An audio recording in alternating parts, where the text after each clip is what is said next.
자, 오늘 전도서 말씀을 이제 수요일마다 우리 좀 살펴보려고 합니다. 자, 인생이 무엇일까요? 라고 말하는 질문을 이렇게 던졌을 때 많은 대답이 있을 수 있겠지만 오늘 우리가 읽은 말씀을 기준으로 해서 대답을 한번 해보자라고 한다면 오늘 2절 말씀에 전도자가 이르되 헛되고 헛되며 헛되고 헛되니 모든 것이 헛되도다 이렇게 말했던 헛되다라는 내용들로 어찌 보면 인생을 정리할 수 있지 않을까라는 생각을 해봅니다.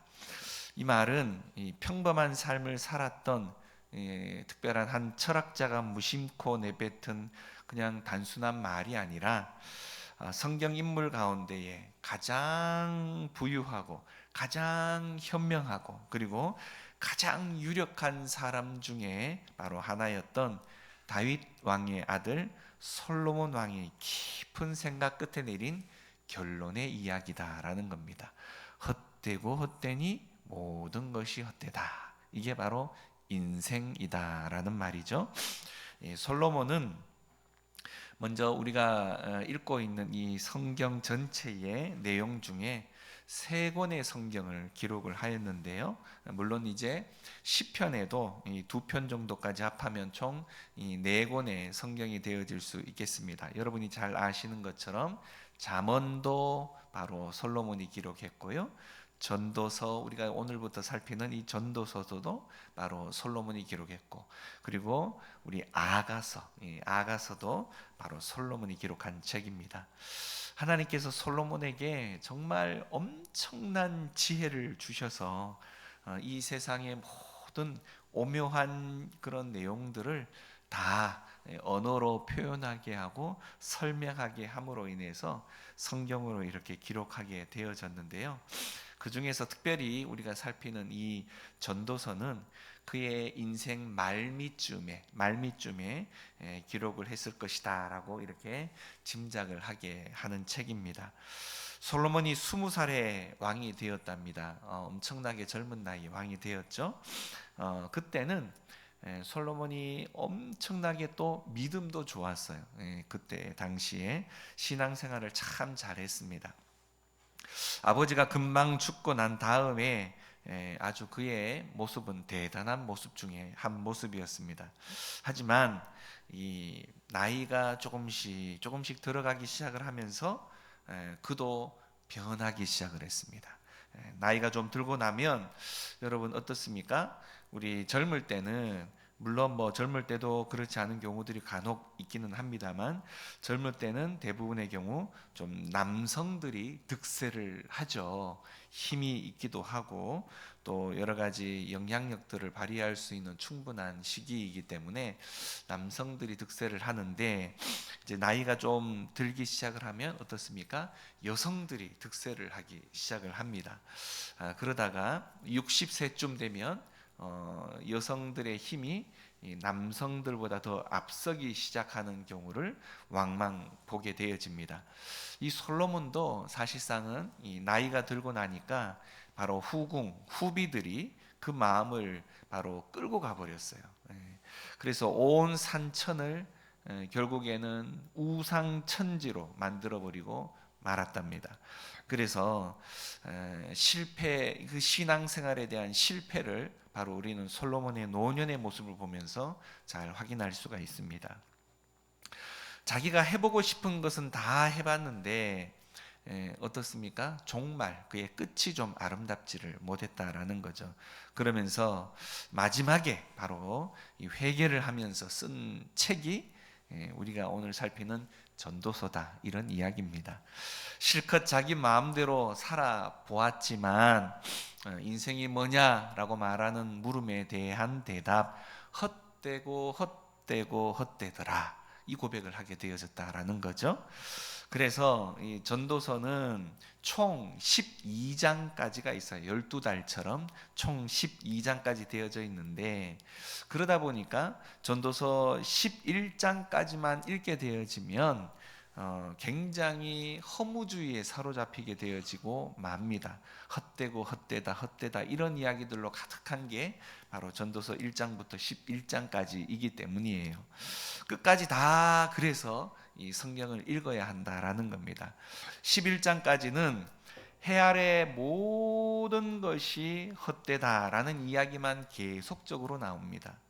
그런데 12장에 가면 그러니 이 모든 해 아래에 있는 모든 것이 헛되기 때문에 우리가 해 아래만 내려다보지 말고 해 아래만 내려다보면 허무한 것뿐이기 때문에 이제는 어떻게 하라고요? 고개를 들어서 바로 하늘을 보고 해 위에 있는 것을 쳐다보라라는 말씀의 교훈이 바로 이 전도서의 결론부에 해당한다라는 겁니다.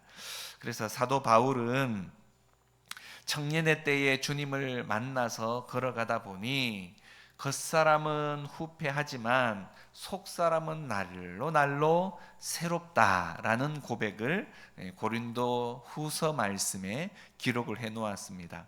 나이를 먹는다고 해서 신앙이 시들어졌다라는 것은 그러다 보니 성경과는 절대 맞지 않는 이야기다라는 겁니다. 연세를 좀 드실수록 어떻게 해야 되죠? 믿음은 더욱더 깊어져야 한다라는 겁니다. 깊어져야. 왜냐하면 육신이 강할 때는 어떻습니까? 내 몸이 건강하고 내 육신으로 모든 것을 다 할 수 있을 때 그때는 내 몸으로 세상을 사는 거예요. 그죠? 믿음이 별로 많이 필요하지 않는 것처럼 보입니다. 내 힘으로 살아보기도 하고 내 꾀로 살아보기도 하고 그래서 또 일정 부분 소득을 얻기도 합니다. 그러다 보니 결국은 바쁘게 살아가면서도 내 몸을, 내 힘을, 내 능력을 의지하며 살아가는 경우가 많죠. 하지만 연세가 드시면서 어떻게 되어지죠? 시간은 좀 많이 늘어나기 시작합니다. 대신에 몸이 자꾸 쇠해지고 내 힘으로 무엇인가 할 수 없다라는 것을 자꾸만 절감하게 되어지기 시작을 합니다. 그러면 그때부터 발생되어지는 것이 작은 것 하나도 내 힘으로 할 수 있는 것이 없구나라는 것을 깨닫기 시작을 하면서 그때 비로소 믿음이 작동하기 시작을 합니다. 하나님께 내 인생을 내어 맡겨야 되는구나. 작은 것 하나도 하나님이 허락하시지 아니하면 얻을 수 있는 것이 없구나라는 것을 절감하면서 오늘 하루도 하나님의 힘을 받아야, 하나님의 능력을 받아야 살아갈 수 있구나, 이런 고백을, 이런 믿음의 신앙의 고백을 하게 되더라라는 겁니다. 여러분, 그렇다면 젊은 사람이 복 받은 거예요? 나이 드신 분이 복 받은 거예요? 그렇습니다. 바로 젊을 때도 내 몸을 의지하지 않고 하나님을 의지한다면 그 젊음이 너무 아름답고 귀한 거죠. 하지만 젊음의 때에는 정신없이 그렇게 살아가다 보니 시간이 없어 성경 못 읽고 시간이 없어 기도 못하고 시간이 없어 예배 못 드리는 게 아니겠어요, 그죠? 그렇다면 내 몸을 의지해서 살아가는 것, 그게 진짜 복된 건지, 아니면 연세가 좀 드셔서 정말 시간은 좀 있는데 내 몸이 거동도 불편해서 겨우 움직이는 몸이지만 하나님 앞에 이렇듯 자유롭게 나와서 예배할 수 있고 하나님이 주시는 음성을 들을 수 있는, 복된 말씀을 들을 수 있는 그런 여건을 허락되어지는 것, 그것이 또 감사하고, 그렇다면 우리가 진짜 복되다, 진짜 감사하다라고 말하는 것은 내가 힘이 있을 때보다 힘이 연약할 때 하나님으로부터 힘을 받아야 하는 그때가 더 복된 시간이 되어질 수 있다라는 겁니다. 그래서 우리는 입을 열어서 항상 감사밖에 할 게 없는 것 같아요. 그죠? 힘이 있을 때는 있는 대로 감사하고 힘이 없을 때는 없는 대로 감사한 것, 그렇지 않습니까? 그런 우리 고백들이 항상 있어지기를 소망합니다. 모세는요 120세가 되어서 육신이 약해져 보였는데도 불구하고 아주 정정하게 걸어 다녔다라고 성경은 기록을 하고 있어요. 눈도 쇠하지 않았습니다. 120에. 예. 얼마나 우리가 또 사모해야 할 은혜이겠습니까? 그죠? 전도서의 총 제목은 지상 생활의 허무함이라는 내용입니다. 해 아래 모든 것이 헛되다라는 이야기인 거죠. 그러나 여러분, 이것을 깨닫는데 그게 쉽겠습니까? 어렵겠습니까? 쉽지 않아요. 특히 젊은 세대들은 이 세상에 누릴 것이 얼마나 많이 있습니까? 화려하고 또 그 모든 것이 만족스러운 것들이 너무너무 많기 때문에 우리의 눈을 현혹시키는 거기에서 우리가 정말 하나님만 바라보기에는 너무 어려운 시대가 지금의 시대인 것 같습니다. 그러나 솔로몬이 어떻게 살았는지를 깊이 묵상하다 보면 이 세상에 눈에 보이는 모든 것이 그의 고백과 같이 헛되다라고 고백할 수밖에 없는, 그러면 우리는 진짜 무엇을 위해서 살아야 하느냐라는 것에 대한 이 깊은 질문을 할 수밖에 없다라는 거죠. 자, 해 아래 모든 것이 헛되기에 영원한 것을 사모해야 하고 위의 것을 사모해야 하고 이 땅의 것이 허무한 것을 알아야, 그죠? 영원한 하나님의 나라를 사모할 수 있게 되어진다라는 겁니다. 우리 여기 계신 우리 모든 분들은 다 누려볼 거 다 누려보셨죠? 다 젊은 날에 다 행해보고, 아유 그거 아무것도 아닌데, 그거 그때 잠깐 좋은 거지 뭐, 지나봐야 남는 것 아무것도 없는데, 결국 남는 것은 믿음이고 남는 것은 하나님에 대한 신앙 아니겠어요? 그죠? 그것을 사실은 젊을 때에는 깨닫기가 참으로 어려운 것 같습니다. 하지만 이 자리에 계신 분들은 이 솔로몬처럼 이미 다 일정 부분은 경험을 하셨고 그것에 대한 고백이 동일한 고백을 하시리라 생각이 듭니다. 전도서는 실패를 통해서 깨달은 것을 이 정리를 한 어떤 깊은 철학서이기도 하고요, 지혜서이기도 합니다. 그래서 이 전도서를 잘 공부할 때 또 깊이가 있는 그런 인생을 살아갈 수 있지 않을까라는 생각을 해봅니다. 자, 그렇다면 우리 한 절씩 한번 말씀을 살펴볼 텐데요.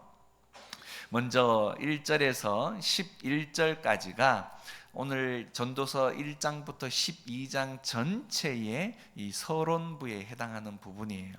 먼저 1절을 보시면 다윗의 아들 예루살렘 왕 전도자의 말씀이라, 먼저 자기 자신을 소개하는 글로 설명을 하고 있습니다. 다윗의 아들이다. 다윗의 아들. 솔로몬은 다윗의 아들 맞죠? 믿음의 가문에서 또 복받은 가문에서 자라났다라는 것을 말하고 있다라는 겁니다. 그리고 예루살렘의 왕이다 이렇게 또 표현하고 있어요. 자기 자신을 다윗의 집에서 태어난 것도 복인데 그 중에 자기가 왕이 되었다라는 겁니다. 얼마나 복받은 사람이에요, 그죠? 하나님이 자기에게 특별한 은혜를 주었다라는 말입니다. 다윗의 아들이 몇 명일까요? 자, 다윗의 아들도 엄청 왕이었으니까 왕의 자녀는 굉장히 많잖아요. 그리고 우리가 이스라엘뿐만이 아니라 우리나라도 마찬가지지만 아버지의 대를 이어서 왕이 되는 사람은 순서상의 몇 번째가 될 가능성이 커요. 장남이 왕으로 되어질 가능성이 제일 크잖아요, 그죠? 그렇다면 솔로몬이 장남이었습니까? 아니었습니까? 아니었어요. 솔로몬이 장남도 아니었는데도 불구하고 다윗을 이어서 왕이 되었다라고 말하는 것은 솔로몬 편에서는, 솔로몬 입장에서는 너무너무 큰 은혜일 수밖에 없다라는 이야기입니다. 다시 말해 자기 자신을 소개를 할 때 나는 다윗의 아들이기도 하고 예루살렘 왕이다라고 말하는 것은 단순하게 내 신분이나 내 상황들을 설명하는 것 수준으로 그치는 것이 아니라 내가 이렇게 큰 은혜를 받은 사람입니다라는 것을 고백하는 거예요. 큰 은혜. 어떻습니까? 우리는 은혜를 아는 사람이 있고 은혜를 받아도 은혜를 모르는 사람이 있어요. 자, 하나님께 우리가 은혜 받은 사람 맞죠? 은혜를 받았으면 은혜 받은 것에 대해서 정말 제대로 깊이 있게 깨닫고 그것에 감사할 수 있는 사람이 되어져야 합니다. 다시 말해 솔로몬은 많은 아들 중에 특별히 선택을 받아서 그 다음에 왕을 잇는 자가 되었지만 우리는 어떻습니까? 왕이라는 그 어떤 수준과는 전혀 거리가 너무너무 먼 사람들인데 하나님께서 우리 각자 한 사람 한 사람을 선택을 해 주셔서 하나님의 자녀로 삼아 주셨고, 네. 그리고 우리를 친구라고까지 표현해 주시기도 하시고, 그리고 너희는 왕 같은 제사장이다라고까지 불러주셨어요. 다시 말해 우리는 하나님께서 왕이라고까지 불러주신 그런 놀라운 지위와 신분을 하나님이 허락해 주셨다라는 겁니다. 이게 우리는 그냥 잘 납득이 가지도 않고 어떤 것인지에 대한 그 내용들이 잘 체감이 되질 않아요. 이 땅에서는 잘 모를 수 있습니다. 이것이 확연하게 드러날 때는 언제냐? 하나님의 나라, 그곳에 입성하게 되어지면 수많은 천사들이 바로 우리를 향해서 정말 나팔을 불고 찬양을 하며 우리의 입성을, 천국의 입성을 기뻐해 줄 겁니다. 그때가 되어졌을 때 우리의 신분이 아무것도 아닌 게 아니었구나라는 것을 아주 절감하게 되어질 겁니다. 그것이 바로 은혜라는 거죠. 은혜. 자, 먼저 이 다윗의 집에서 태어난 것도 복인데, 오늘 이 솔로몬은 그 중에 자기가 왕이 되었다라는 사실에 대해서 감격하고 감사를 하고 있어요. 하나님이 자기에게 특별한 은혜를 주었다라는 것을 그는 알았다라는 겁니다. 자, 거기에다 솔로몬의 어머니는 정실 부인이라고 말하기도 어렵습니다. 네, 자기 신하의 부인을 빼앗고 신하를 죽여버리고, 그죠? 얻은 여자가 밧세바 아닙니까? 그죠? 네, 그런데 하나님께서 그런 솔로몬을 왕으로 세우게 되었다라는 겁니다. 우리가 생각하는 그런 체계적으로 순서상으로 맞는 그런 순서와는 전혀 관계없이 하나님의 특별한 절차, 하나님의 특별한 선택에 의해서 뽑혀진 인물이 바로 솔로몬이라는 거죠. 다윗과 밧세바가 범죄에서 낳은 아이, 그죠? 낳은 지 얼마 되지 않아서 그는 죽었습니다만, 그 다음에 바로 다윗이 회개하고 다시 낳은 아들이 바로 솔로몬이었다라는 겁니다. 솔로몬은 샬롬이라는 뜻이 있죠. 히브리어에서 연유된 이름인데 뜻이 평화라는 의미입니다. 평화, 번영, 이런 뜻의 이름의 뜻을 가지고 있습니다. 솔로몬을 낳자마자 그 이름을 여디디야라고 이렇게 불러주었는데요, 그 뜻은 사랑을 입은 자라는 뜻이에요. 솔로몬의 처음 태명이 태어나자마자 어린 아이 때 불려진 이름이 바로 너는 사랑을 입은 자다, 이렇게 불려졌다라는 겁니다. 그것을 보면 하나님께서는 자신에게 회개하면 완전히 죄가 없는 것처럼 기억지도 않으시는 분이 바로 우리 하나님이다라는 것을 솔로몬을 통해서도 우리가 잘 확인할 수 있는 겁니다. 사실상 서열로 치자면 솔로몬은 저 밑에 사람입니다. 저 밑에. 그리고 솔로몬보다 인물이 잘난 형제들도 엄청 많았습니다. 네. 그런데 그 아들을 바로 다 위에 잘나고 잘난 사람들 다 제쳐버리고 바로 솔로몬을 왕으로 기름 붓도록 하신 분, 그분이 바로 우리 하나님이시다라는 거죠. 전적인 은총이라는 겁니다. 전적인 은총. 솔로몬이 특별히 그 당시에 머리가 좋거나 그 당시에 특별히 잘났기 때문이 아니라 하나님의 특별한 은혜 때문에 그가 선택받았고, 그 선택받은 자의 신실한 모습 때문에 하나님이 그에게 지혜를 허락하신 겁니다. 여러분 어떻습니까? 우리가 특별히 하나님 앞에 사랑받을 만한 어떤 자격이, 조건이 있습니까? 내가 특별히 얼굴이 잘났다든지 성품이 하나님 앞에 마음에 부합이 딱 된다든지 이런 내용이 있습니까? 아무리 생각해봐도 특별히 내가 예수 안 믿는 다른 사람들과 비교해 봤을 때 특별하게 뭐가 다른 점을 찾아보기가 쉽지가 않아요. 그럼에도 불구하고 나 같은 자를 하나님이 선택하셨다? 이것은 전적인 하나님의 특별한 은혜다라는 겁니다. 어떻게 나 같은 자를 하나님이 아시고 선택해 주셨을까? 그래서 우리는 감사할 수밖에 없는 거예요. 그죠? 우리가 열심히 이렇게 예배하고 열심히 하나님을 기쁘시게 하는 이유 또한 바로 하나님이 나 같은 자를 선택해 주신 것에 대한 그 감사 때문에, 그 놀라운 감격 때문에 우리가 어찌되었건 조금이라도 그 기쁨을, 그 감사를, 그 감격을, 그 고마움을 하나님 앞에 표현할 수 있을까를 바로 예배로 표현하는 것이고, 하나님을 기쁘시게 하기 위해서 내가 하는 모든 행위를 드러내는 것이다 라는 겁니다. 내가 열심히 해서 하나님 앞에 사랑을 받기 위해서도 아니고, 이미 하나님은 우리를 사랑하셨고 지금도 사랑하고 계시다라는 사실을 잊지 마시기를 바랍니다. 또 솔로몬은 자신이 먼저는 다윗의 아들, 예루살렘 왕, 그리고 세 번째 소개하는 자신의 내용을 전도자다 이렇게 표현합니다. 전도자. 자, 여기에서의 의미는 하나님의 주신 뜻을 사람이 모인 곳에서 전달하는 사람을 바로 전도자 이렇게 표현을 하는데요, 일종의 설교자와 비슷한 용어입니다. 하나님의 진리를 깨달아서 그 진리를 다른 사람에게 전하는 사람, 그가 바로 전도자라는 겁니다. 자, 그렇다면 2절을 한번 다시 볼까요? 2절 같이 한번 읽어보도록 합니다. 시작. 전도자가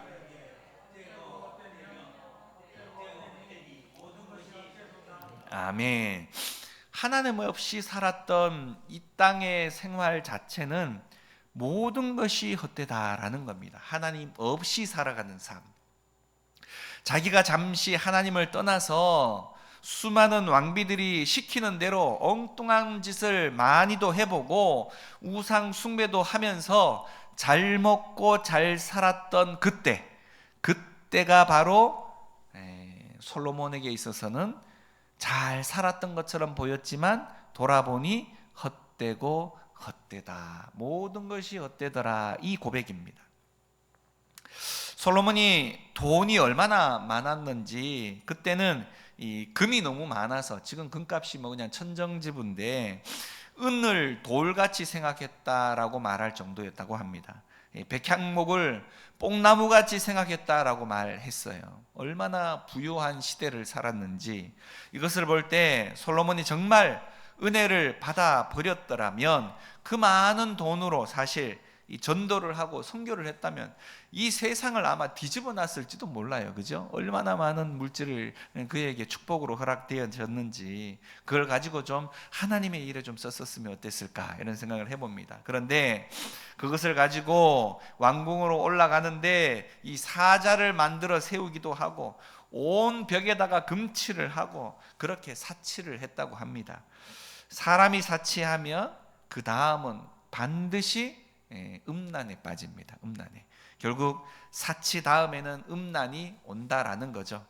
우리는 하나님께서 물질을 엄청나게 많이 주실 때는 그것으로, 그러다 보니 사치하지 말고 그것 통해서 하나님께서 원하시는, 하나님이 기뻐하시는 일들에 사용할 수 있게 되어진다면 하나님이 더 큰 은혜를 부어주시게 되어진다라는 겁니다. 그런데 영원하지도 않는 것을 추구하고 살아가면 어떤 일이 벌어집니까? 하루아침에 그 모든 재산을 다 탕진하게 되어질 수 있다라는 겁니다. 결국 영원하지 않는 것을 추구하고 살아보았지만 이 솔로몬 또한 해 아래 것은 모두가 다 허무하더라라는 고백을 오늘 2절을 통해서 설명하고 있습니다. 3절을 같이 한번 또 읽어보도록 하겠습니다. 3절 시작. 해 아래서 수고하는 모든 수고가 한 사람에게 무엇이 유익한가?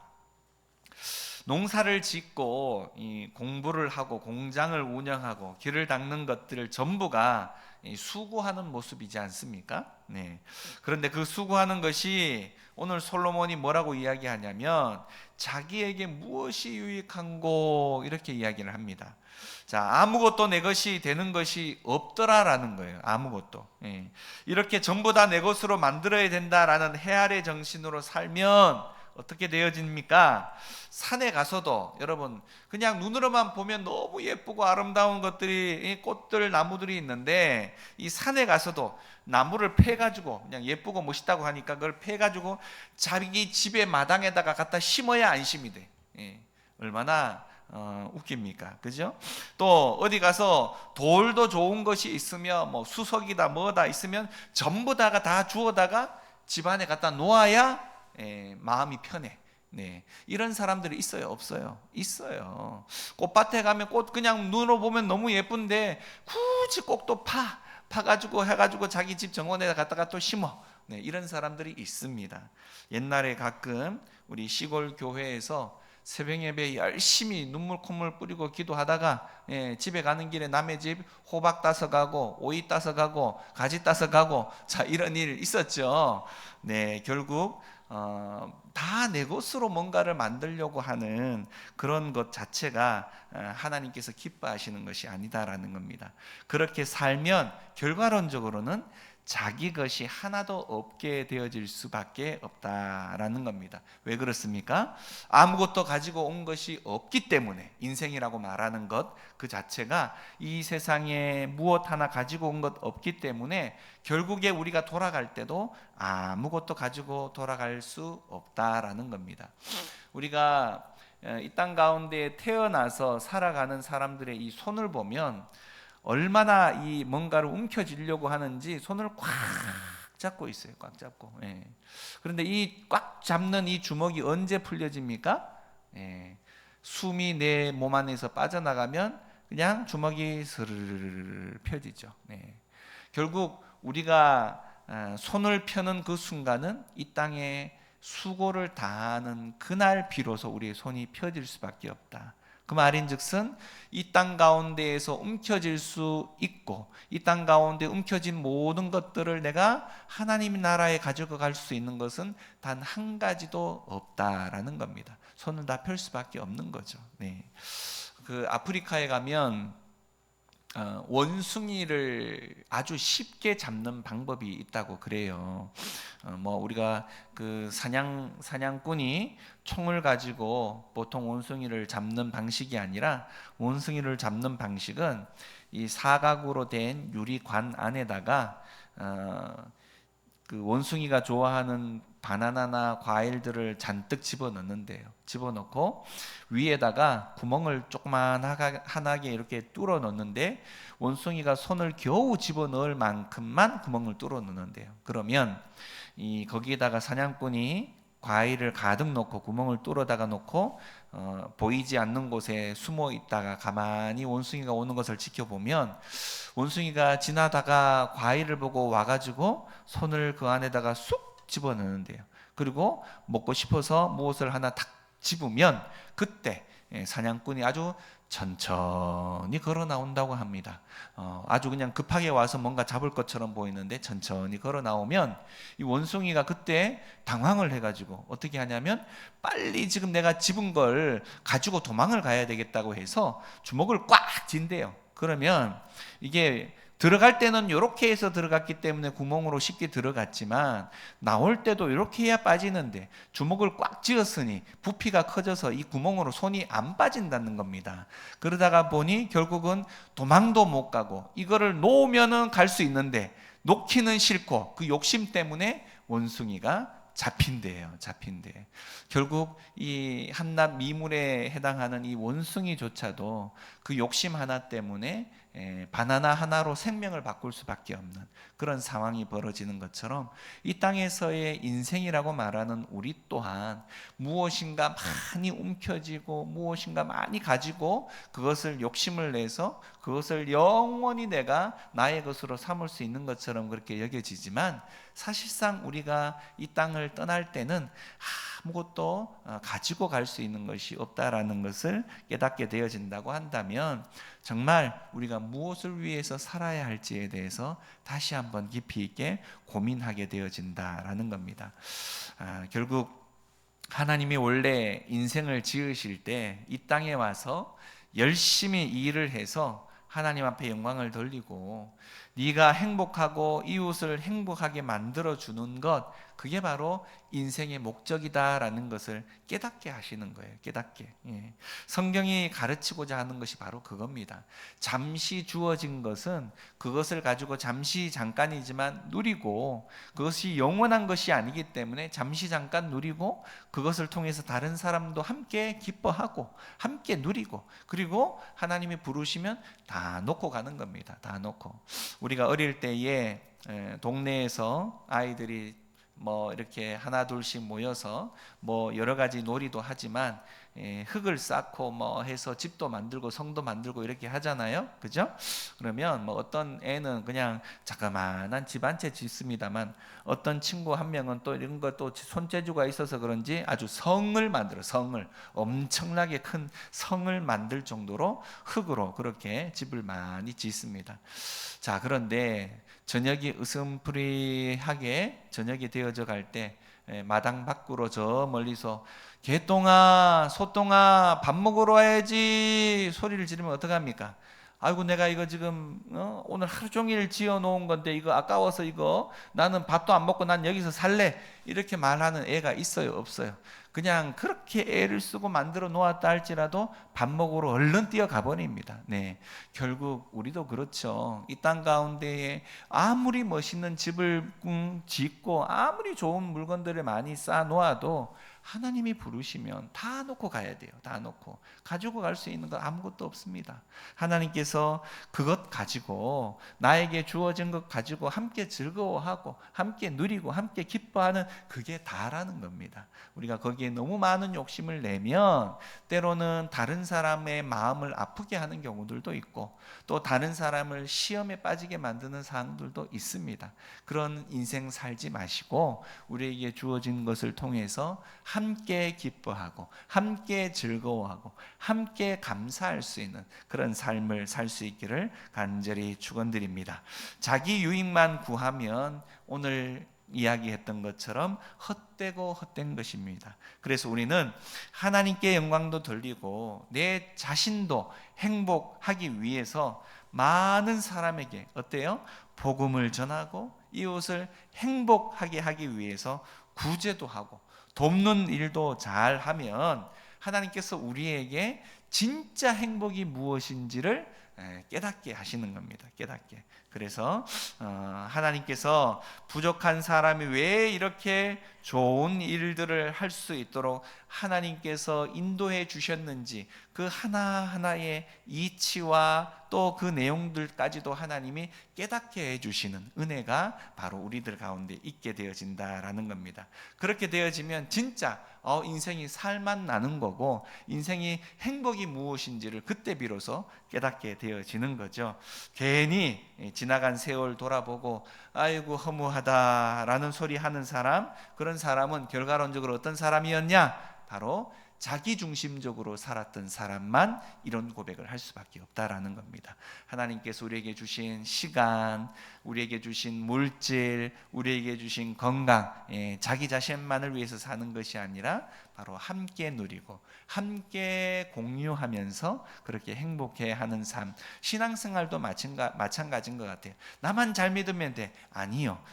나도 잘 믿어야 되지만 우리 함께 잘 믿어야 됩니다. 그래서 연약한 자들은 돌보고, 그죠? 또 잘 하려고 하는 사람들은 또 칭찬 격려해줘서 더 잘 신앙생활 더 잘 할 수 있도록 지지해주고 밀어주고 이렇게 함으로 인해서 이 하나님이 허락해 주신 이 충만한 공동체 안에서 정말 믿음의 대가들이 많이 나와야 되지 않겠습니까? 우리의 믿음의 선배들도 그렇게 먼저 믿음 생활을 잘 하셨지만 앞으로는 더 믿음 생활 잘 하시는 후배 그리고 우리의 또 다음 세대들이 이곳에서 일어나야 하겠기에 여러분들이 많이 기도해 주시고 또 좋은 조언들 우리 젊은 세대들에게 많이 해 주실 수 있기를 간절히 축원드립니다. 아멘.